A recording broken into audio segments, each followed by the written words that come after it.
Hi everyone, welcome to another video. Something a little bit different today. I'm going to run through step by step how I create my content that I do for my YouTube channel. Everything from capturing the gameplay footage, all the different cameras that I use, how that gets edited together and it ends up obviously on YouTube or as a live stream.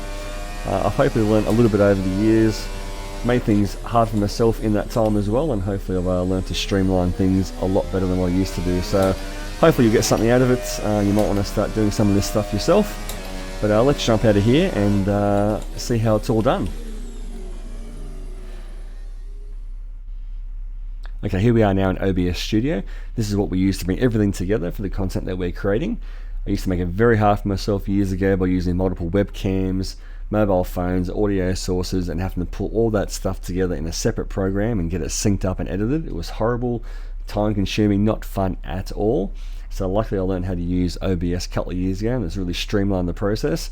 It's an all-in-one place you can record and live stream from OBS. Super easy to use, everything's pretty much stock settings apart from a couple things which I'll run through in a minute.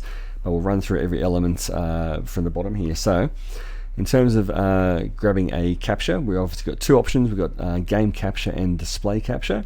Game capture is pretty self-explanatory. It will just grab whatever game you select at the time which on screen. So of course in this case, but I use display capture, and that's because I run a few SimHub overlays, or in this case for this video I'm wanting to show you guys OBS on screen, so that's why I use display capture. It just grabs what is literally on your monitor at the time.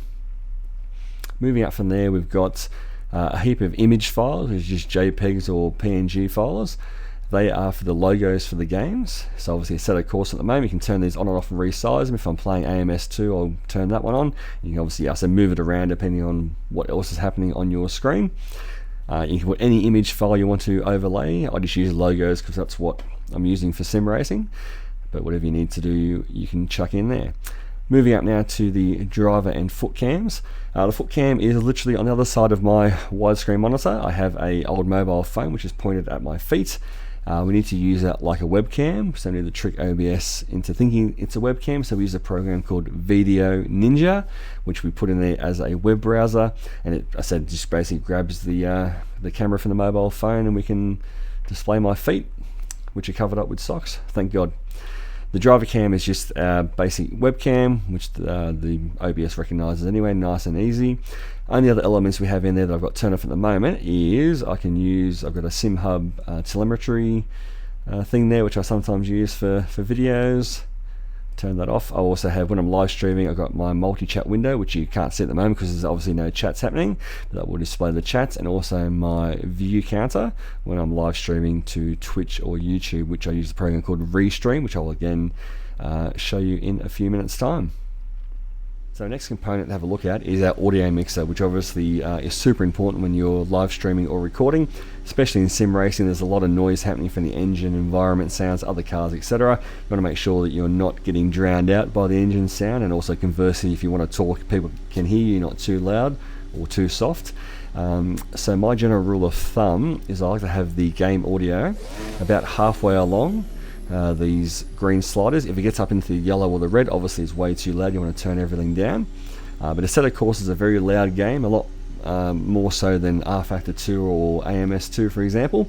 The microphone's pretty much maxes out because I've got it set away from my face enough that that sort of seems to work. Now the way we capture the audio is in the settings here. In the audio we set it to what we've got. Everything comes through my headset, including things like Crew Chief. So I've got the desktop audio 1 and 2 set to my Corsair headset, and obviously the microphone is my Stadia microphone here, which captures all the audio. So that's all I change in there, and it's just about getting the levels correct, so that you're everything's mixed nicely and people can hear what you're saying. And of course, the other thing OBS can do for you is live stream. So once you have everything on your display set up where you want it, everything's in the right spot, you've got your, in my case, the logos turned on correctly for the game, your audio set the way you want it, we come up to File and Settings. There is a Stream tab here, and in here I use a program called Restream that allows me to stream to both Twitch and YouTube at the same time. Obviously if you use only Twitch or YouTube, you select that from the top down menu, put your correct stream key in there, press OK. Once you press start streaming, that will then immediately stream whatever is on your display there to your selected output. So again, super easy to use. You can record and stream at the same time, so I'll often do that when I'm doing a live stream. I can then go back later and cut out bits and pieces that I don't like, and edit that later on. So that is the streaming, super easy. Alright, now it's time to edit our footage that we just captured in OBS, get it ready to upload to YouTube. I use a program called PowerDirector, costs about $100 a year. I get a lot of use out of it, obviously, with the amount of content that I create. So OBS has created a file in Windows, so we just have to grab that into PowerDirector, which is this one here. We can then drag that down to our timeline.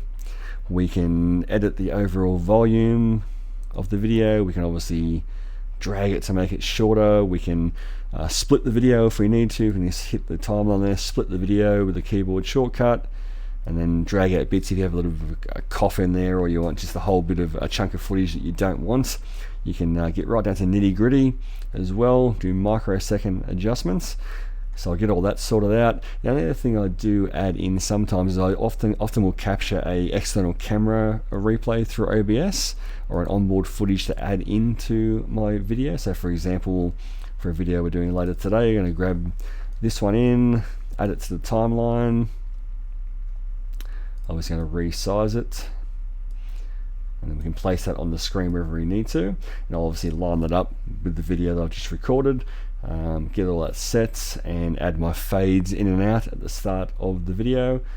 You can also add, there are a lot of on-screen elements like arrows and different effects and things you can put on there. I don't do a lot of that, it's just whatever the footage is that I've captured. So once you've got everything happy days in here in PowerDirector, you simply just come out and press produce, and then it will get that in a format that is good to upload to YouTube. So obviously I upload in 4K. There are a heap of other resolution options that you can use. You just, from the drop down menu, whatever your personal preference is. Obviously 4K videos take a lot longer to produce than other videos. It takes about, depending on the size of the video, between 5 and 15 minutes to produce a video to get ready for YouTube. But it's basically as simple as that. You press start, it will produce it for you, and then, as I said, it has it in a format that you can then upload to YouTube or wherever else you need to upload it to, and good to go. And onto the final piece of the puzzle in terms of the editing suite is Canva, which I use obviously for thumbnails. It's pretty much the gold standard for thumbnails. Lots of elements you can change, very free ranging, be very creative with it. I've got a few templates over here set up for live streams, so I just got to change the background basically and other little bits and pieces. These are my regular sort of thumbnails that I use. Did the Formula Alpha lap obviously last night, so that's one of the thumbnails I did from that. And my real life versus stuff, or when I'm comparing two simulators. And of course I can also use it to design t-shirts, so I use that for my happily average t-shirts that I've done for when I'm live streaming. They get printed up through Canva and sent through, so pretty much the gold standard I think in terms of this stuff and making things stand out on YouTube, which is super important for the algorithm. So yeah, that's Canva.